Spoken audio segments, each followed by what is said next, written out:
আজকে পিআর পদ্ধতির দাবিতে পীর সাহেব চরমোনাই আজকেই দাবি তোলেন নাই।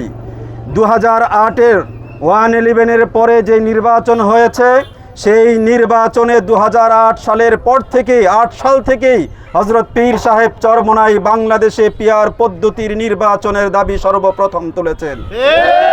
তারপর থেকে আমরা প্রত্যেকটা নির্বাচনের পূর্বেই আমরা পিআর পদ্ধতির জন্য আন্দোলন করেছি, সংগ্রাম করেছি।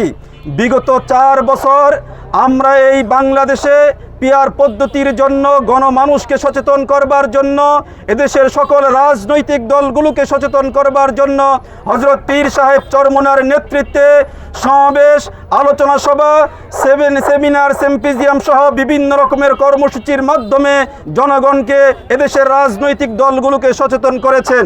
আজকে পীর সাহেব চরমোনাইর নেতৃত্বে এই পিআর পদ্ধতির দাবি এখন গণমানুষের দাবিতে পরিণত হয়েছে। আজকে ঐক্যমত কমিশনে যে বারবার মিটিং হয় রাষ্ট্রের সাথে, ঐক্যমত কমিশনের সাথে যেই মিটিং হয়, 31টা রাজনৈতিক দল প্রতিবার ওই মিটিংয়ে অংশগ্রহণ করে। সেই ঐক্যমত কমিশনে অংশগ্রহণ করা 31টা রাজনৈতিক দলের মধ্যে 27টা রাজনৈতিক দল পিআর পদ্ধতির নির্বাচনের দাবি করে আসছে। আজকে আমরা লক্ষ্য করছি অধিকাংশ রাজনৈতিক দলের মতামতকে উপেক্ষা করে আজকে ঐক্যমত কমিশন, বর্তমান সরকার এবং নির্বাচন কমিশন পিআর পদ্ধতিতে নির্বাচন দিতে গড়িমসি করছে, তালবাহানার চেষ্টা চালাচ্ছে। আজকে আমরা স্পষ্ট ভাষায় বলতে চাই, কোন রাজনৈতিক দলের নেতারা বলেন পিআর পদ্ধতিতে নির্বাচন হবে, আগামীতে বাংলাদেশের জনগণের যে নির্বাচন, এটা কি পিআর পদ্ধতিতে হবে না বর্তমান বিদ্যমান পদ্ধতিতে হবে, এটা নির্ধারণ করবে জাতীয় সংসদ। অতএব পার্লামেন্ট গঠন হওয়ার পরেই আগামী পার্লামেন্টেই নাকি এই ব্যাপারে সিদ্ধান্ত হবে। আমরা সেই সকল রাজনৈতিক দলের নেতাদেরকে আমরা স্পষ্ট বলতে চাই, বিগত 54 বছরে আপনাদের এই পার্লামেন্ট খেলাই বাংলাদেশকে বারবার দুর্নীতিতে চ্যাম্পিয়ন করেছে। আজকে অখ্যাত পরিবারের সন্তান হওয়ার পরেও আজকে পিআর পদ্ধতি না থাকার কারণে আপনারা আঙ্গুল ফুলে কলা গাছ বট গাছে পরিণত হয়েছেন।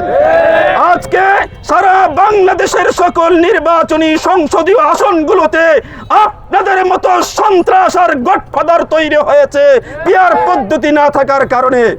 আজকে আমাদের সুস্পষ্ট দাবি, 5 লক্ষ অধ্যুষিত এলাকার জনগণ, যেখানে 1,20,000 মানুষ ভোট দিলে একজন মানুষ নির্বাচিত হয়ে যায়, অথচ 3,80,000 মানুষ যেই প্রার্থীকে প্রত্যাখ্যান করেছে, সেই প্রার্থী সেই এলাকার নাকি গণমানুষের নেতা, সেই এলাকার প্রতিনিধি হিসেবে 5 লক্ষ মানুষের প্রতিনিধি হিসেবে সেই সংসদে যায়, যার কারণে জনগণের কাছে তার কোনো দায়বদ্ধতা থাকে না।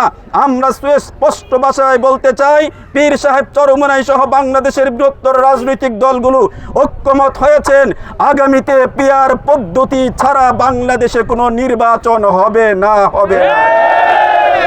যদি নির্বাচন যেনতেন ভাবে প্রয়োজনীয় সংস্কার করা ব্যতীতই যদি যেনতেন ভাবে নির্বাচন করতে চেষ্টা করে বর্তমান অন্তর্বর্তীকালীন সরকার, ইসলামী আন্দোলন বাংলাদেশ এবং এই পিআরের পক্ষে যে সকল রাজনৈতিক দলগুলো রয়েছে, সকলের সম্মিলিত কর্মসূচির মাধ্যমে সেই নির্বাচনকে আমরা প্রতিহত করব ইনশাআল্লাহ।